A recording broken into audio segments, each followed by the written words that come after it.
Sunu Presse, à la présentation Aïcha Toupam. Sunu Presse vous est offert par le Grand Carnaval de Dakar. Bonjour. À la publication de la liste des médias reconnus, la consécration des enseignants et l'affaire Farba Ngom entre autres sujets sont mis en exergue par les quotidiens reçus ce matin.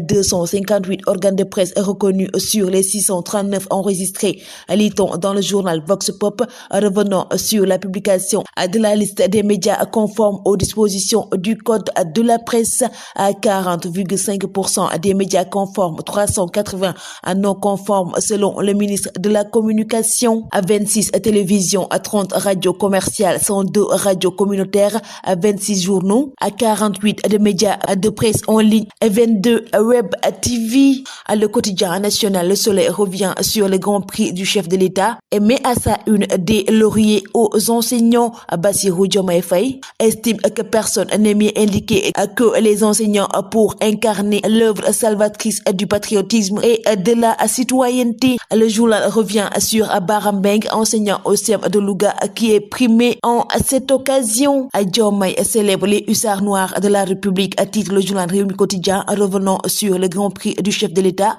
pour l'enseignant et nous dresse le parcours de Bara Mbengue, lauréat de l'édition 2023. Le journal L'Observateur revient sur l'affaire Farba Ngom et met à sa une le soit transmis en attente à des cadres du Trésor, à des domaines, des patrons, à de la société immobilière, des banquiers et des hommes d'affaires dans le viseur du parquet financier. Le journal Le Quotidien revient sur son entretien avec Madiambal, à son entrée politique et ses nouvelles ambitions politiques. Selon Madiambal Diagne, Diomaye et Sonko ont été induits en erreur sur le général Kandé. Revenons sur le débat sur le rapport de la Cour des comptes qui sera vidé tôt ou tard.